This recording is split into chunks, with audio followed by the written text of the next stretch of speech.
MP పదవికి రాజీనామా చేశారు గైర్హాజరు ఎంపీ సుజనా చౌదరి. తను ఓటు వేయలేకపోయినందుకు క్షమాపణ చెప్పినా పార్టీలోని కొందరు నేతలు చేసిన వ్యాఖ్యలు బాధించాయని అన్నారు. పార్టీలో జరుగుతున్న పరిణామాలపై చంద్రబాబుకు లేఖ రాసి తన రాజీనామా లేఖను కూడా అందించారు. అయితే ఎంపీ పదవికి రాజీనామా చేసినా కూడా పార్టీలోనే కొనసాగుతారని స్పష్టం చేశారు ఆయన. సుజనా చౌదరి రాజీనామాకు సంబంధించి మరింత సమాచారాన్ని మా కరెస్పాండెంట్ పీఎంఆర్ చంద్రశేఖర్ అందిస్తారు. చంద్రశేఖర్, సుజనా చౌదరి రాజీనామాను చంద్రబాబు ఆమోదించే అవకాశాలున్నాయా? కొద్దిసేపటి క్రితమే రమ్య టీడీపీ అధినేత చంద్రబాబు నాయుడుకు సుజనా చౌదరి రాజ్యసభ సభ్యుడు సుజనా చౌదరి లేఖ రాయడం జరిగింది. ఈ లేఖలో ప్రధానంగా రాజీనామా చేస్తున్నాను, గత కొన్ని రోజులుగా జరుగుతున్న పరిణామాల పట్ల తాను మన మనస్తాపం చెందానని చెప్పి క్షమాపణ చెప్పాను. అంటే అనుకోని పరిస్థితుల కారణంగా అనారోగ్య కారణంగా తాను ఓటింగ్ హాజరు కాలేకపోయాను. ఈ విషయాన్ని స్వయంగా టీడీపీ అధినేత చంద్రబాబు నాయుడుకి చెప్పిన కార్యకర్తలను పార్టీ ఎమ్మెల్యేలకు క్షమాపణ కోరినా కానీ ఇంకా పార్టీలో జరుగుతున్న పరిణామాలు కానీ తాను క్షమాపణ చెప్పిన తర్వాత జరిగిన తీరు పట్ల మనస్తాపం చెంది తాను రాజీనామా చేయాలని చెప్పి నిర్ణయించుకున్నట్లుగా టీడీపీ అధినేతకు రాసిన లేఖలో సుజనా చౌదరి పేర్కొనడం జరిగింది.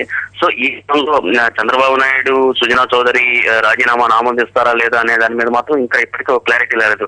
సో ప్రస్తుతానికి ఉన్న సమాచారం మేరకైతే దీని మీద పార్టీకి సంబంధించిన సీనియర్ నేతలతో చర్చించిన తర్వాత ఒక అభిప్రాయానికి వచ్చే అవకాశం కనిపిస్తుంది. కనుక సుజనా చౌదరి రాజీనామా లేఖను ఆమోదిస్తే ఖచ్చితంగా మిగతా ఇద్దరి మీద ఒత్తిడి పెరిగే అవకాశాలు ఉంది కాబట్టి సో పరిస్థితి అటువైపుగా తీసుకువెళ్లాలా, లేకపోతే దీన్ని ఎలాగో క్షమాపణ చెప్పారు కాబట్టి ఇక్కడతోనే ఈ ఎపిసోడ్ బాగుంటుంది అనే దిశగా కూడా కొంతమంది టీడీపీ నేతలు ఆలోచిస్తున్నట్టుగా కనిపిస్తుంది. సో మొత్తం మీద అయితే రాజీనామా లేఖను యాక్సెప్ట్ చేస్తారా లేదా అనే దాని మీద మాత్రం టీడీపీ అధినేత చంద్రబాబు నాయుడు గానీ అటు సీనియర్ నేతలు గానీ ఒక అభిప్రాయానికి ఒక నిర్ణయానికి వచ్చినట్టుగా కనిపిస్తులేదు. దీని మీద చర్చించిన తర్వాత ఒక నిర్ణయానికి వచ్చే అవకాశాలు కనిపిస్తున్నాయి రమ్య.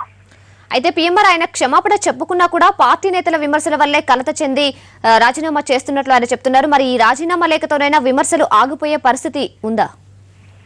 ఖచ్చితంగా ఈ పరిణామాల తర్వాత అంటే రాజీనామా చేయాలనేదే చాలా మంది నేతలు ఇప్పటి వరకు డిమాండ్ చేస్తూ వచ్చారు. సుజనా చౌదరి గానీ ఇతర ఎంపీలు గానీ ఎవరైతే ఓటింగ్ గైర్హాజరు కావడం వల్ల పార్టీకి తీరని నష్టం జరిగింది, పార్టీ మూలాలే ఒక విధంగా కదిలిపోయాయనే అభిప్రాయం మెజారిటీ టీడీపీ ఎమ్మెల్యేలు గానీ టీడీపీ సీనియర్ నేతలు కూడా అభిప్రాయపడడం జరిగింది. సో ఈ క్రమంలో రాజీనామా చేయాలి, లేకుంటే వారి మీద సస్పెన్షన్ వేట్ వేయాలని చెప్పి టీడీపీ ఎమ్మెల్యేలు కొంతమంది డిమాండ్ చేయడం జరిగింది. సో ఈ క్రమంలో ఇక రాజీనామా స్వయంగా సుజనా చౌదరి రాజీనామా లేఖ పంపడంతో సుజనా చౌదరి వరకు ఈ విమర్శలు ఆగిపోయే అవకాశాలు చాలా స్పష్టంగా కనిపిస్తున్నాయి. అయితే మిగతా ఇద్దరి మీద మాత్రం సుజనా చౌదరి లేఖ రాయడంతో రాజీనామా చేయడంతో మిగతా ఇద్దరి మీద ఒత్తిడి పెరిగే అవకాశాలు మాత్రం చాలా ఎక్కువగా ఉన్నట్లుగా మనం భావించాల్సి ఉంటుంది రమ్య.